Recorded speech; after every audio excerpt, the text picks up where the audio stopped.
మాత్రం నేను అనుకోవట్లేదు. అంటే బేసిక్గా వర్మ గారు మీ మీద ఉన్నప్పుడు ముద్ర ఏంటంటే బయట టీడీపీ వాళ్ళు వేస్తున్న ముద్ర గురించి చెప్తున్నాను. అంటే మీరు వైఎస్ఆర్ కాంగ్రెస్ పార్టీ మనిషి అని, జగన్ కోసం మీరు పనిచేశారని, ఆ రోజు టీడీపీ దెబ్బకొట్టే ప్రయత్నాలు చేశారని, అంటే మీకు అవసరం ఉందో అసలు? నేను చాలాసార్లు ఇంటర్వ్యూలో కూడా చెప్పాను, ఐ స్టాండ్ బై దట్. నేను అసలు పార్టీ అంటే నాకు తెలియదు. వైఎస్ జగన్ ఎలా బాగా పాలించారో తెలియదు. వైఎస్ జగన్ అంటే నాకు ఇష్టం. I believe in his character అని చాలాసార్లు చెప్పాను, ఇప్పుడు చెప్తున్నాను. That is my opinion. Okay, ఎవరికో కంప్లీట్ ఆపోజిట్ ఒపీనియన్ వచ్చు. ఇంకొకరికి చంద్రబాబు నాయుడు గారి మీద నాకు వైఎస్ జగన్ మీద ఎలా ఉందో వాళ్ళకి అది అయి ఉండొచ్చు. So that is what call democracy. Freedom of expression అనేది అందరి ఇష్టాలు వేరు ఉంటాయి. మన అందరం కలిసి ఉంటాం. మనందరినీ కలిసి మీ ఇష్టం కరెక్టా కాదా, ఇష్టాన్ని చూపించడానికి, ఆ ఇష్టాన్ని చూపించడానికి ఏ ప్రాసెస్లో చూపించాలి అనే దానికి జ్యుడిషియరీ ఉంటుంది. So that is how all democracies function. ఒకడే ఈ హీరో ఫ్యాన్ అవుతాడు, ఈ హీరో పిక్చర్ ఫ్లాప్ అయితే మహా ఆనందం, దాని మీద ట్వీట్లు పెడతాడు. అలాగే వేరే హీరో వాడు యాంటీ హీరో ఆడి మీద పెడతాడు. ప్రతి దాంట్లో మనం ఇదే మనం చేసేది కొట్టుకుంటాం. సోషల్ మీడియాలో ఎక్స్ప్రెషన్ ఆఫ్ ఒపీనియన్ అనేది చేసినప్పుడు భిన్నాభిప్రాయాలు ఉండటం అనేదే డెమోక్రసీ ఫండమెంటల్ డెఫినేషన్. అంతే కదండి. ఆ అభిప్రాయం చెప్పే దాంట్లో మీరు సటైర్ పెట్టారా, జోక్ పెట్టారా, అవి ఒక కోట్ ఇచ్చారా అనేది ఏది manner of expressing an opinion. Actually వ్యూహం సినిమా మీరు తీసిన విధానం పట్లే టీడీపీ వాళ్ళు హర్ట్ అయ్యారు, లోకేష్ కావచ్చు, చంద్ర కావచ్చు అనేది, చంద్రబాబు కావచ్చు అనేది టీడీపీలో జరుగుతున్న ప్రచారం. అది నిజమా కాదన్నది నాకు కూడా క్లారిటీ లేదు. కానీ ఆ సినిమా నిర్మాత ఎవరు? ఆ సినిమా మీది కాదు నిజానికి. మీరు డైరెక్షన్ తీసి అవుట్పుట్ ప్రొడ్యూసర్కి ఇస్తారు, అతను అమ్ముకుంటాడు సినిమాని. ప్రొడ్యూసర్ దాసరి కిరణ్ కుమార్ సంథింగ్ ఎవరు ఉన్నారు, అతని పేరు ఎక్కడ రావట్లా, వర్మ పేరు మాత్రం ఇక్కడ ఒకటేనండి. ఇప్పుడు సినిమా అనేది ఒక క్రియేటివ్ ఆస్పెక్ట్. క్రియేటివ్కి నేనే కదా హెడ్.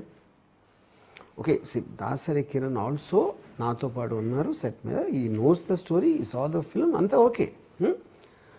కానీ ఇప్పుడు వాళ్ళు ఎలిగేషన్ చేస్తుంది వ్యూహం సినిమా కూడా కాదు కదా.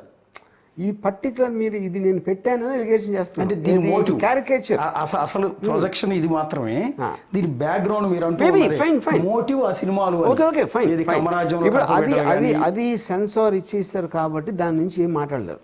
అవును, యోహన్ సినిమాని బ్యాన్ చేయాలా లేకపోతే అది విషయం లేదు, ఎందుకంటే సెన్సార్ చేశారు సినిమా.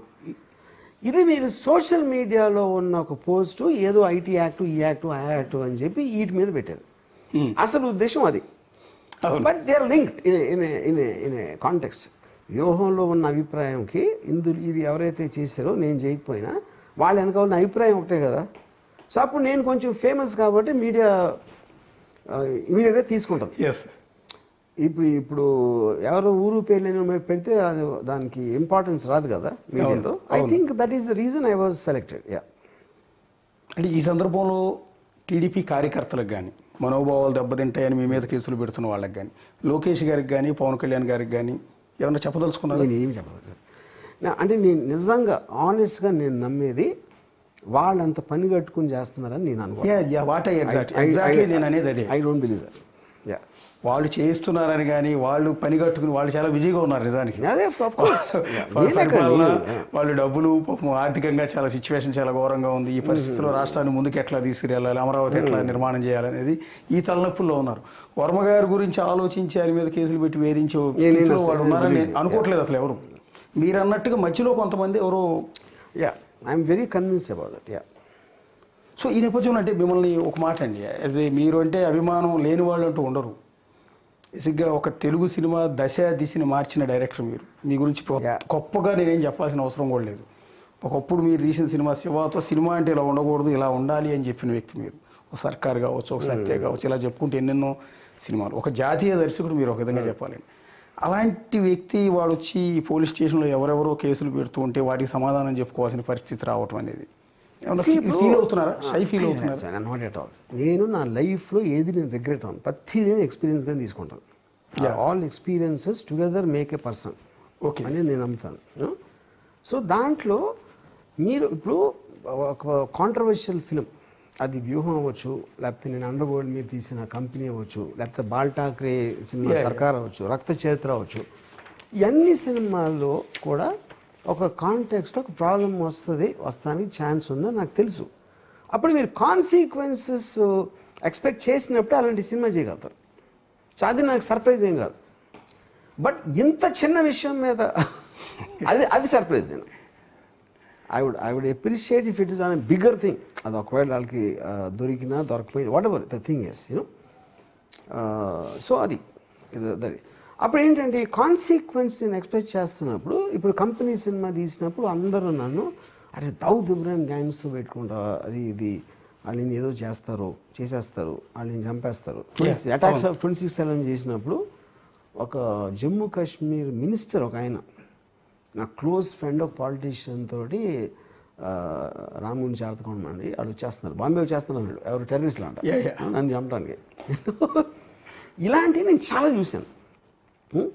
వాటికి అప్పుడు అంత రాకపోవడం ఏంటంటే సోషల్ మీడియా అంత స్ట్రాంగ్గా లేదు ఇప్పుడున్నంత. ఇప్పుడేంటి సోషల్ మీడియాలో నా మనసులోకి రాకముందే ఆలోచన వాళ్ళకి తెలిసిపోతుంది. ఎందుకంటే నేను ఇన్ని రకాలుగా ఆలోచించడానికి ఛాన్స్ ఉంది అని వాళ్ళే ముందు ఆలోచించేసి అన్ని కరస్పాండింగ్ థంబ్నెయిల్స్ పెట్టేస్తారు ఫస్ట్. అప్పుడు అవి చూసాక నాకు ఒకసారి నేను ఇలా కూడా ఉండాల్సిందే అని అది నాకు వస్తుంది.